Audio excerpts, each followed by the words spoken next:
Your voice, your opinion, your community. Fact TV, free speech, protected.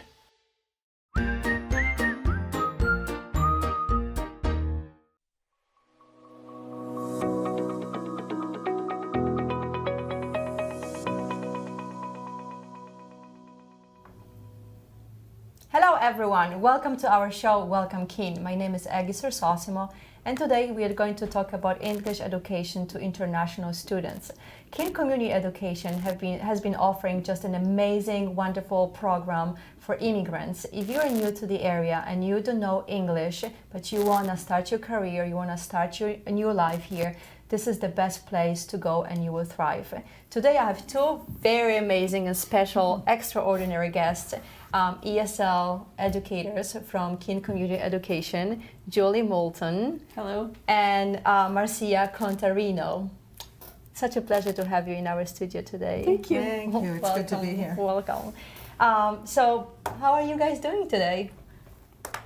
Very well. Very well? Yeah. Excited to be here? I am excited to be here. I love talking about this. Yeah, and I'm just enjoying the end of summer here in New England. We finally got our New England summer and school's starting a little bit, so just enjoying these last few days. Wonderful. How's your summer? Fabulous. Warm? Warm, hot and wet. What an interesting summer it's been. Right. But it's okay. So Julie, tell me please a little bit about yourself. I was born in Keene at Elliott Community Hospital when it was in a building that's now owned by Keene State College. And I've lived most of my life here. I have a husband and no kids. And I was a teacher. I used to teach 6th grade, and now I teach English as a second language. How about you, Marcia? Well, I have been in Keene for quite a while, but my family's from New York City.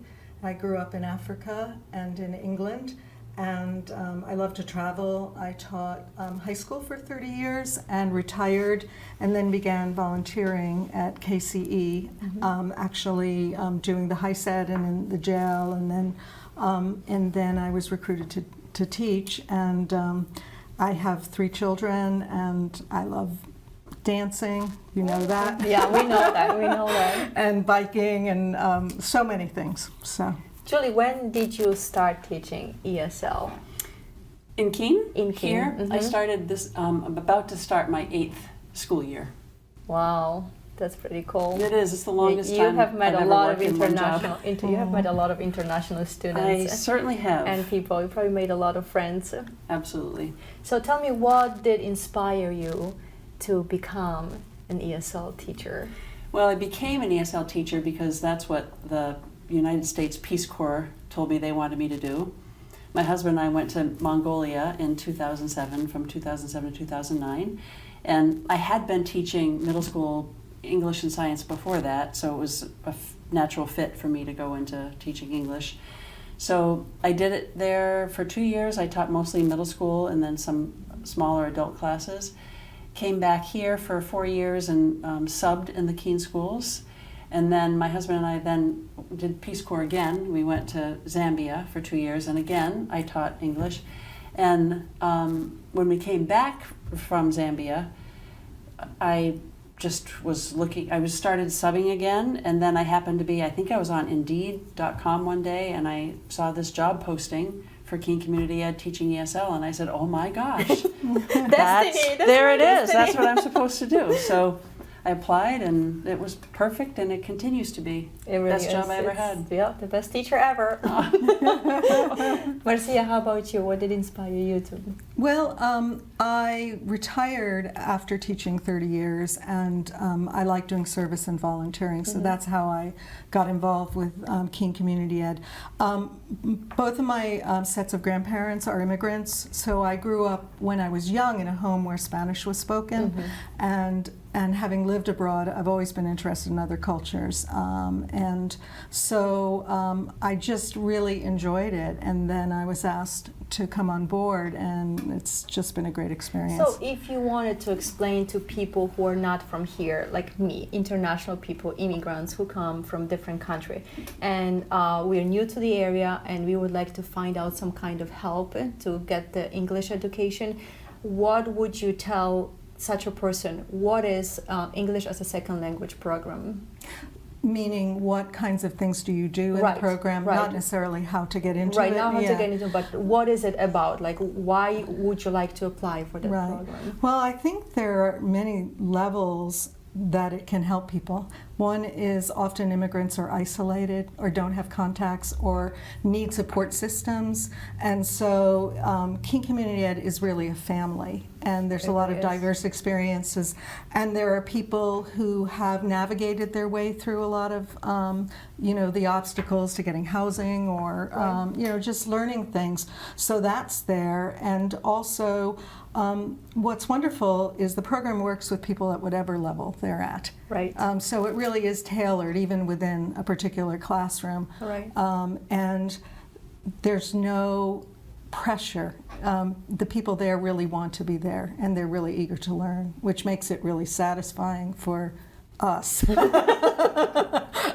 I taught high school, and although I love my students, many of them did not want to be there. So that is a whole different.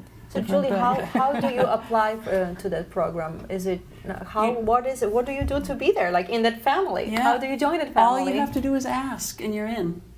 If you're a person who grew up with a different first language as a child, and so English is not your first language, so it can be you've never ever even tried to learn English before. We have some students like that.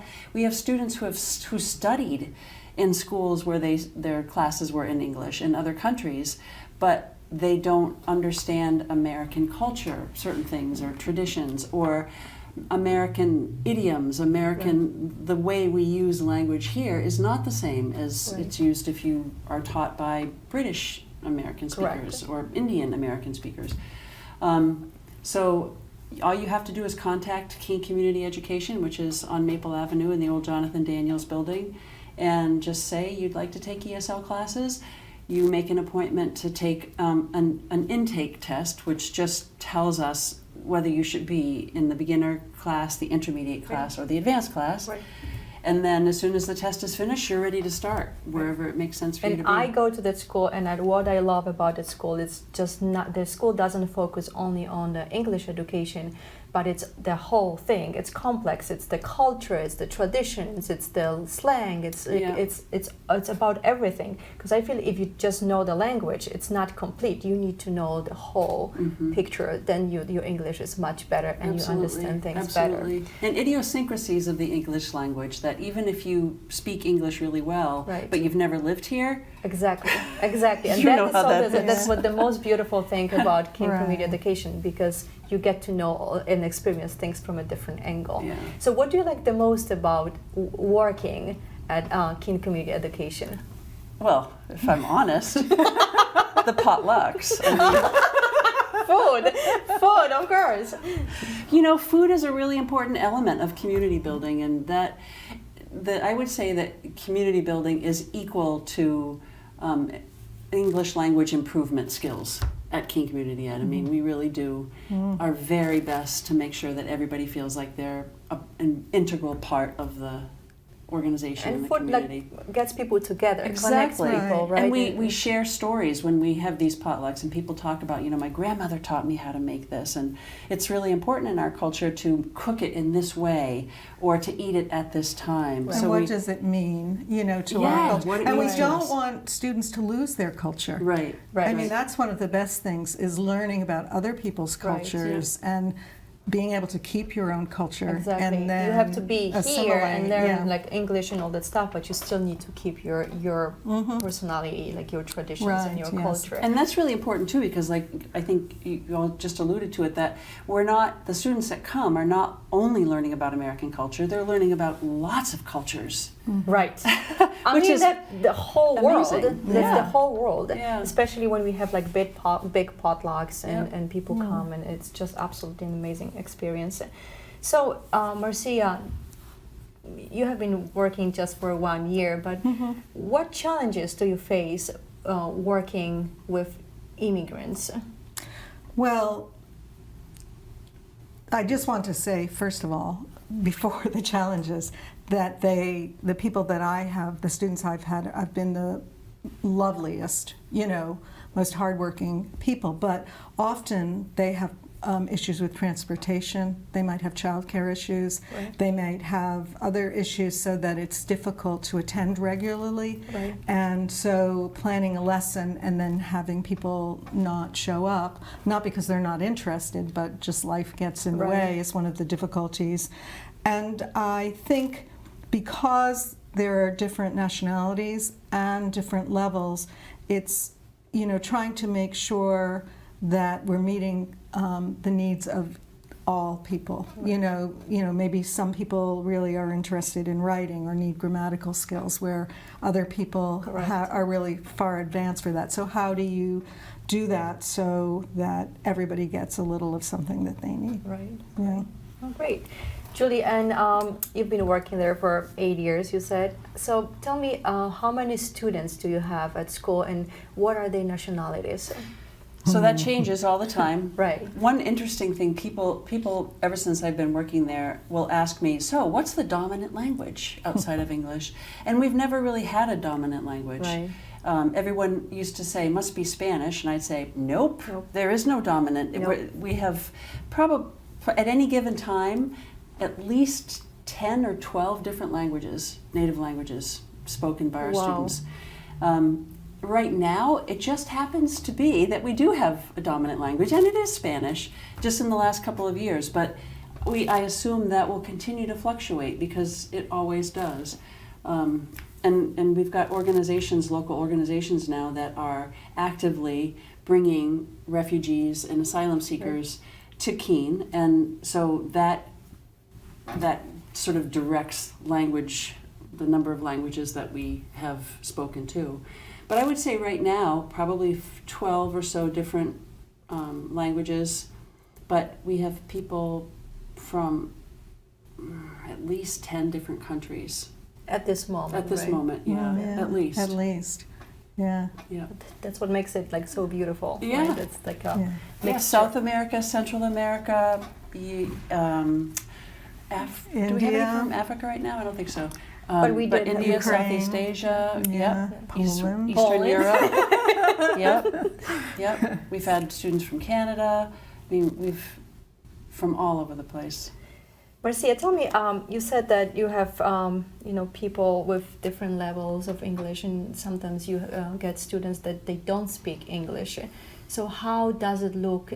How does it look like? How do you teach people who don't know how to communicate? Like, you need to start everything from scratch, and you don't understand what they're saying. How do you guys communicate? Well, I'm going to speak briefly on that and turn it to Julie, because I do think that teaching beginners is much more difficult than people who are intermediate, which is what I teach, because they do have some English skills. So I'm thinking that's the way it is.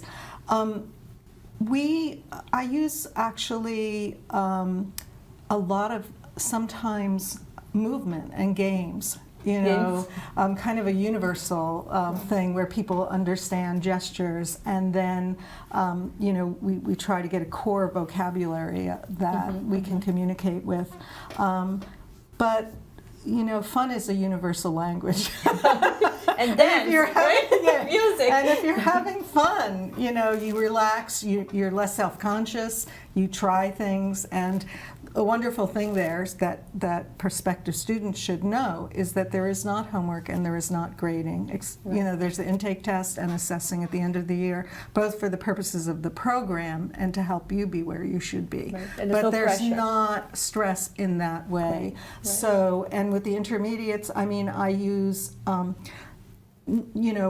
resources that are geared maybe to a lower grade if they were English students, or English students would be at a higher grade than they are. And so just adapting various things, sometimes playing a children's version of a game, or reading, we read Charlotte's Web this year together. And there was actually a lot of vocab that was elevated, but a lot of it they understood. So I think Julie could answer that really beginning question much better than I. I do teach very beginners, very people who have not really studied English. Right, like I at know all. we had a family from Ukraine. They escaped from the war and they didn't know English at all. And then they applied to KCE. And then what do you do?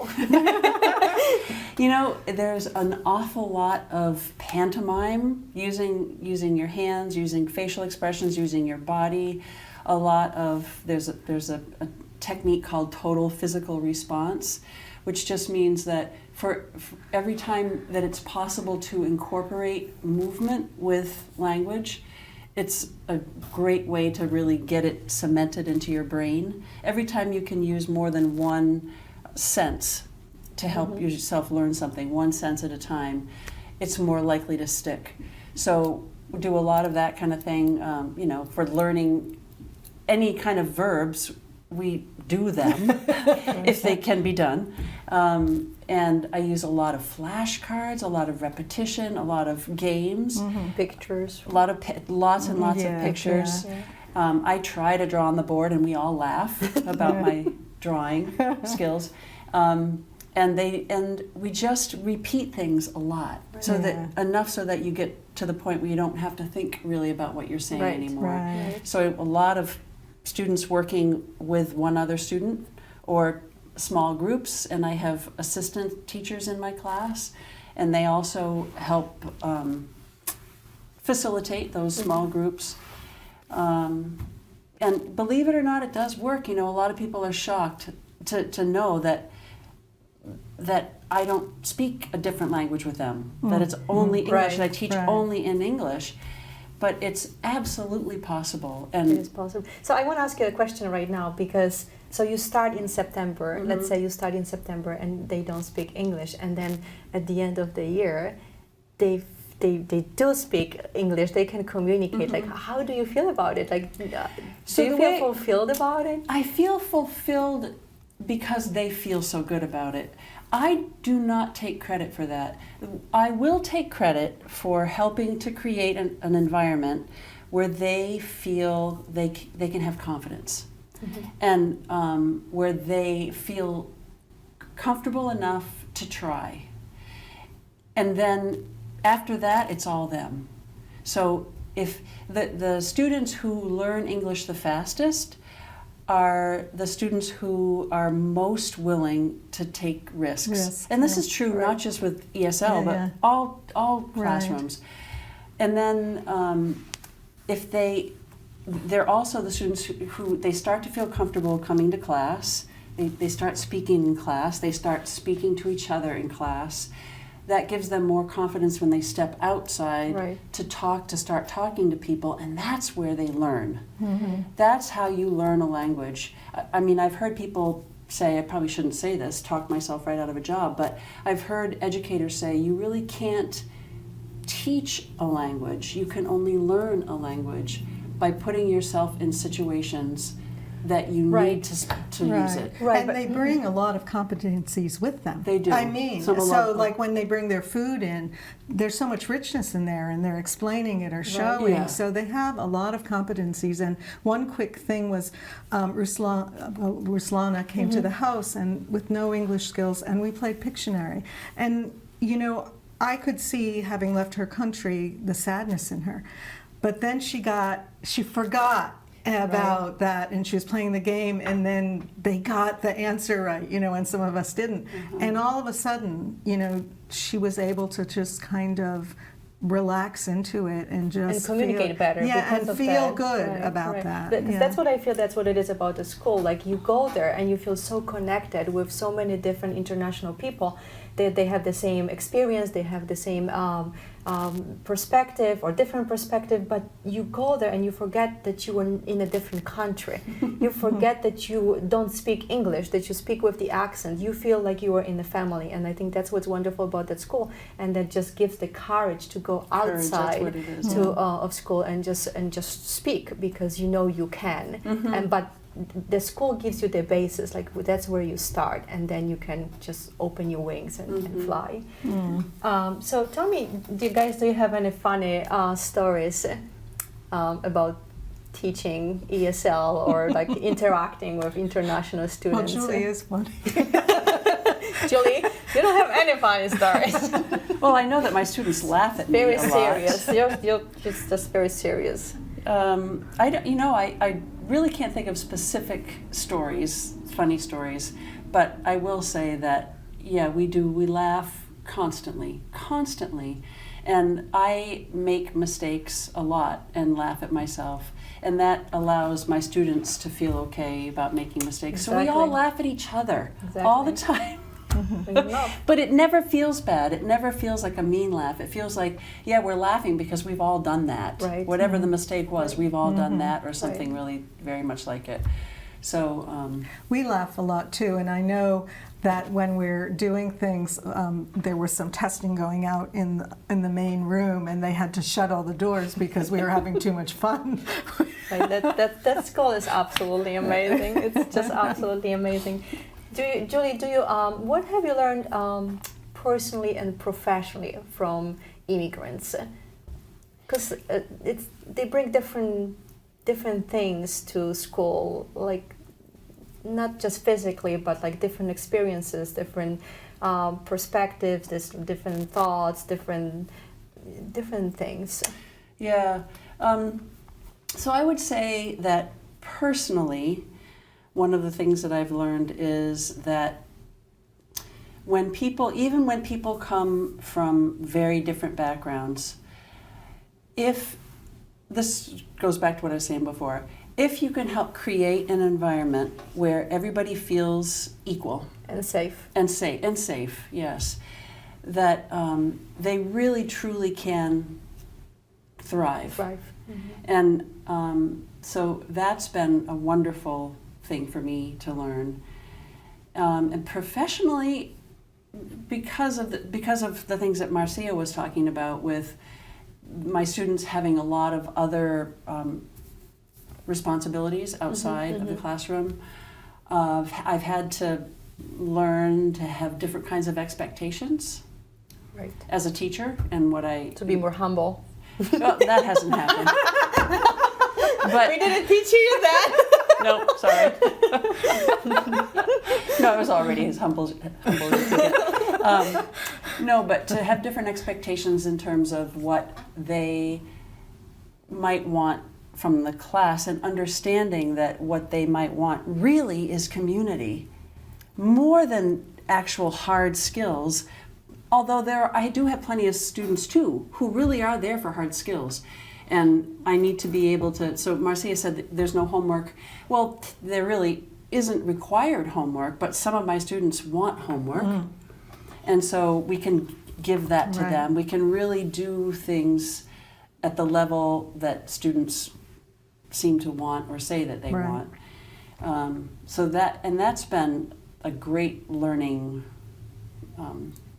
experience for me. Right. So- Well, I was going to say that personally for me, I think it's not so much what I've learned, but what's reinforced is what people want, is a sense of belonging, and Right. it doesn't matter where you come from. Right. You want to You feel want to safe, belong, and you want to belong, and you Mhm. want to contribute, and you want to. And I find that the students there contribute so much to the community. And so personally, and also some come from very difficult circumstances, and despite that, they seem to come in with a smile or to appreciate things. And professionally, I think for me, what I maybe have learned is just that I can take what I know and spin it around and do something new or different with it. You know, I taught for 30 years just straight English, but there's many things that's that I can different. take That's from and different. from life. So professionally, I don't know, I think so much of it is about the connection and giving people just the opportunity, opening the door Right. for them and providing them what they need. And, No, and yeah. that's a huge help. Yeah. That is Yeah. such a huge help, especially when you're so isolated, when you have no family, you move from a different country. That's Right. like having the feeling that you belong is the most wonderful thing ever, and that's what the school provides. Julie, can you tell me a little bit about accomplishments of your students, like maybe the advanced students? Well, Just a beginner. Well, look at Aggie sitting here. Exhibit A. Here we go. I mean, could you have imagined yourself? No, I couldn't even Doing imagine myself this? doing it in Poland. Yeah. Like I Right, couldn't, and right. that's what's so wonderful about the school. And but I could talk about the school forever because I have done and experienced and have seen so much because of that school that I mean the first thing that I talk about is that school to everybody. But I know there's other students that they have accomplished a lot. Yeah. So, and again, going back to the feeling like a sense of belonging and feeling like you can trust the people that you're with and step out of what's comfortable and starting to build confidence. So I something I feel really good about is that some of our students have gone on just to get jobs, which they're not necessarily careers, but they're jobs that they wouldn't have even tried if they hadn't been able to have the experience of classes and starting to develop that confidence. And they wouldn't even know about careers like that. Like they might not even know about it, right? Because KCE also provides like they advise Yes. how to find your career, Yep. like how We to have a career counselor. right. Who So works with that's a students. huge help as well for people. And we also have a student who did the MBA. Yes. Right? Like I remember She's when she getting her moved here MBA that any minute. she was so shy and she Yeah. was kind of depressed and she felt isolated and very lonely. And then slowly she started to come to classes and like she opened up and she started to thrive. Yeah, Right? yeah. She's getting her MBA. I have a beginner student. She's absolutely a beginner, and she's started to volunteer at Rise for children. It's a infant child care. And she was school a program. child. She was a teacher in her native Yeah, country. in her native country. And that's one of the obstacles for many of these immigrants is that they have skills Right. that they would love to be using, but Yeah. because of whatever regulations or Right. laws we have here, but you know, one of the students came to the station just to intern and then ended up with a show. We have another student from Venezuela who opened her own business. Like we have students from Ukraine and they had wonderful career and they were thriving in their own country and then the war started and they had to leave the country. Right. And they have to start everything from the We very have beginning. many beginning. students like Yeah, that, not that's- just from Ukraine, Right, but right, many countries. right. That's just an example, but Yeah. that's just a lot of really, really difficult situations and the KC opens the door for everybody and everybody can just find a community that stays together. So what would your students tell us about the school? What do you think they think about the school? Well, my experience just from this year is that they really look forward to being there.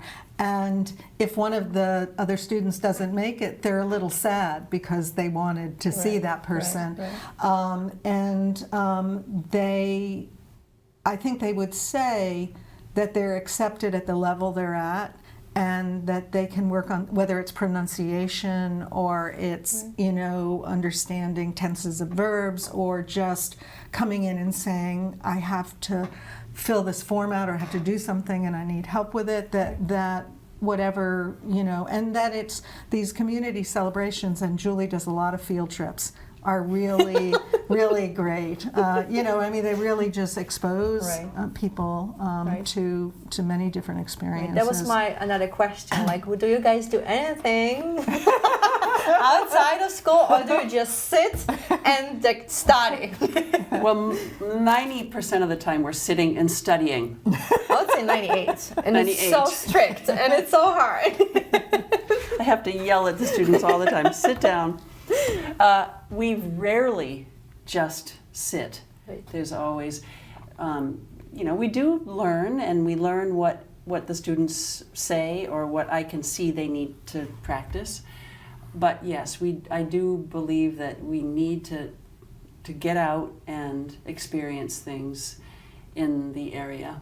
Yeah, So- we have done so many We things. really We have. we go hiking. Lots of We went to Concord to the State House. Yep. We went to And the president and the Planetarium. jailhouse. the jailhouse. and the Exactly. planetarium, We went to Portsmouth Yep, to to Strawberry Bank, Strawberry Bank. Salem. Right, the and Witch we had a Museum. politician Yep.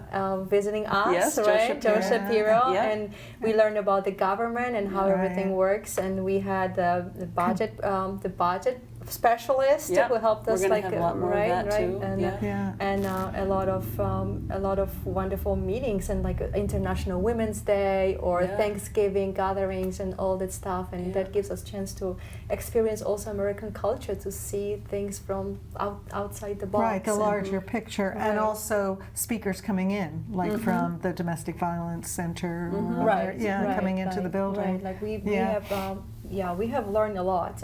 Well, thanks to that. Mm-hmm. So one more question: where is the school located? And I know that you mentioned that before, but like I just want to make sure everybody knows where the school is located and how to just become a student. So it's 227 Maple Avenue. It's the old Jonathan Daniels building, and it's basically right next to the supervisory union office, which is just on the other side of the Keene Middle School. So Right. it's 5 minutes from downtown Keene. And you can just go there and go in and say, I'm interested in taking ESL classes, and they will set up an appointment for you to take a test, or maybe they can even do it right then. It's a very quick test, like maybe less than half an hour probably. And then they'll tell you what level they suggest for you, and then you can start right then, the next day, or if the class is going on that day. I've had students come in the halfway through class and join the Right. class.